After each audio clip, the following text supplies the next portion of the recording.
हरे कृष्णा, राधे राधे। हम भक्तमती श्री प्रेम माधुरी जी का जीवन चरित्र श्रवण कर रहे हैं। उसी श्रृंखला में उनके आगे का जीवन चरित्र। श्रीधाम वृंदावन में युगल घाट के सामने माधुरी के ही मौसेरे भाई रूप माधुरी जी आ रहे हैं। माधुरी ने देखा, रूप माधुरी जी वही हैं जिन्होंने माधुरी को श्री कृष्ण प्रेम में लगाया था। इन्होंने ही माधुरी को अपने गुरुदेव सिद्ध महात्मा सरस माधुरी जी से दीक्षा भी दिलाई थी। माधुरी ने देखा, अब इन्होंने भेष ले लिया है। पीले वस्त्र धारण किए हुए रूप माधुरी जी चले आ रहे हैं। माधुरी का कोई परिचय था नहीं श्रीधाम में, इसलिए वो बहुत प्रसन्न हुई। युगल घाट में ही किराए में एक मकान लेकर रूप माधुरी जी रह रहे थे। माधुरी भी वहीं आ गई। वैसे भी दोनों भाई बहन थे और आध्यात्म की दृष्टि से भी दोनों के गुरु एक ही श्री सरस माधुरी जी, इसलिए दोनों गुरु भाई बहन ही हुए। युगल घाट में दोनों रहने लगे थे। एक दिन प्रातः 3 बजे ही उठकर माधुरी यमुना स्नान करने के लिए गई। तभी वो क्या देखती है, एक दिव्य कुंज है। कदम्ब, मूर्छली, तमाल आदि से वह कुंज भरा हुआ है। उस कुंज में नाना प्रकार के पुष्प खिले हैं। माधुरी आगे आगे बढ़ती जाती है। तभी वो देखती है कि श्री वृंदावनेश्वरी श्री राधिका जी उस कुंज में बैठी हैं। अकेली हैं। माधुरी इधर उधर देखती है, पर वहाँ कोई नहीं। वहाँ एक शुक अवश्य है और वह शुक श्री राधा जी की गोद में खेल रहा है। माधुरी श्री जी को देखती हैं, फिर उस शुक को।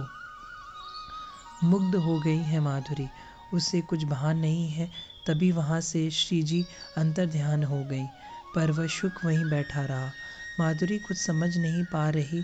अब तो देखते ही देखते वह शुक पक्षी के स्थान पर एक ऋषि प्रकट हो गए थे, श्री सुखदेव जी। माधुरी उनके चरणों में गिर गई। प्रेम रस का मार्ग यही सर्वोत्तम मार्ग है। आहा, कितनी मधुर वाणी थी सुखदेव जी की। हे माधुरी, गोपी भाव सर्वोच्च भाव है। समस्त भाव में यही उच्च है, इसलिए तुम इसी भाव से भवित होकर श्याम सुंदर की उपासना करो। इतना कहकर सुखदेव जी भी अंतर ध्यान हो गए थे। माधुरी समझ नहीं पा रही थी कि ये क्या हुआ।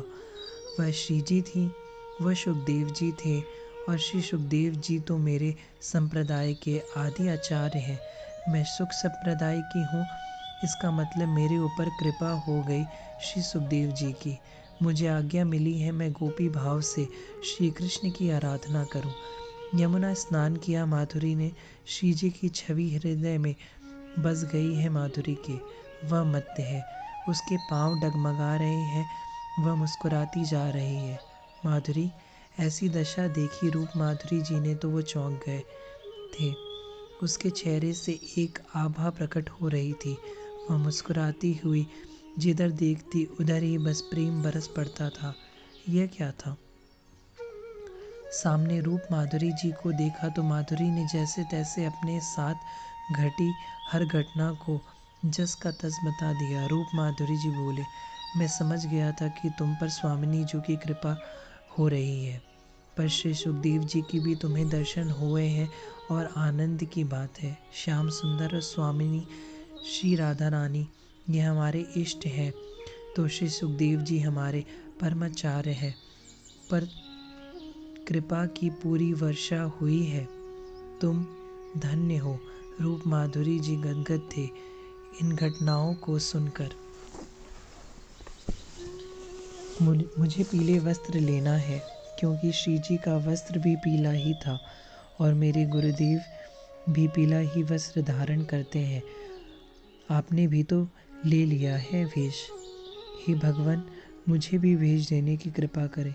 माधुरी ने चरण पकड़कर रूप माधुरी जी से प्रार्थना की तो उसी समय शुक संप्रदाय के आचार्य श्री चरण दास जी वहीं प्रकट हो गए और उन्होंने माधुरी को भेष प्रदान किया। और इतना नहीं, माधुरी का नाम भी रख दिया, प्रेम माधुरी। अब तो माधुरी विरक्त हो गई है। हृदय से विरक्त तो थी ही, पर अब बाहर से भी विरक्ति लोगों को माधुरी की दिखाई देने लगी थी। श्री सुख संप्रदाय के आचार्य श्री चरण दास जी के दर्शन करके रूप माधुरी जी शुकताल चले गए थे। नियम की पक्की थी माधुरी, नित्य यमुना स्नान करना और स्नान भी सुबह 3 बजे, फिर ठाकुर जी की सेवा आदि शुद्ध अन्न को, इसका बड़ा ध्यान रखती थी। ये स्वयं ही चक्की चलाती और उससे आटा निकालती थी। साग भी अपने ही आंगन में उगाती। यह सब अपने लिए नहीं, अपने ठाकुर जी के लिए। बड़ा लाड लडाती थी वो अपने ठाकुर जी को। इनके ठाकुर जी के दर्शन किसी को नहीं होते थे, माधुरी करवाती ही नहीं थी।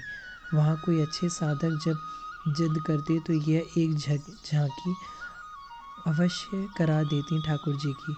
एक दिन श्री वृंदावन के सिद्ध ग्वारिया बाबा युगल घाट से जा रहे थे। ये कृष्ण के सखा थे। पूरे श्री वृंदावन में इनकी प्रति श्रद्धा बहुत थी। आज युगल घाट में माधुरी को ग्वारिया बाबा जी ने दर्शन हुए तो ये बहुत आनंदित हो गई। चरण पकड़कर बोली, बाबा मेरी कुटिया में चलो। ग्वारिया बाबा बोले, हाँ, हल्ला है कि मेरे प्यारे कि तू बड़े भाव से सेवा करे है। चल। ग्वारिया बाबा चल दिए। पट खोलकर अपने ठाकुर जी के दर्शन कराए माधुरी ने, और उसी समय 2 लड्डू का भोग ठाकुर जी के सामने रख दिया माधुरी ने। पर ग्वारिया बाबा तो यार थे कन्हैया के। भोग से ही दोनों लड्डू उठाए के बाबा चल दिए और बोलते गए, यार को पेट भरे हो है, या लिए मैं खा रहे हूँ। ग्वारिया बाबा की यह लीला देख माधुरी हंसी। यह ग्वारिया बाबा के चरणों में बड़ी श्रद्धा रखती थी। पर किराए का मकान तो किराए का ही होता है। मकान मालिक रोक टोक कभी भी कर सकता है। अब मकान मालिक का टोकना ज़्यादा ही बढ़ रहा था, इसलिए विचार किया माधुरी ने कि कितना अच्छा हो कहीं मुझे ज़मीन मिल जाती। ऐसा सोच ही रही थी कि सामने से आते दिखाई दिए। यह कौन है? पहचाने से लगते हैं। जब पास में आए तब पहचाना माधुरी ने। ओह, बहनोई नानक राम जी, जो मंत्री थे जयपुर स्टेट के। और बड़ी बात यह थी कि माधुरी के भागने में इन्होंने सहायता की थी। ये आए, माधुरी को इन्होंने देखा। इनके नेत्रों से झरझर अश्रु बहने लगे थे। यह भक्त तो थे ही, पर माधुरी की निष्ठा देखकर यह इन्हें मीराबाई कहते थे। माधुरी को उस समय बड़ा संकोच हुआ जब इन्होंने माधुरी के पांव छुए। माधुरी इन्हें लेकर आई अपने किराए के मकान में। उन्होंने देखा एक छोटी सी कोठरी है, उसी में ठाकुर जी की सेवा भी। माधुरी जी,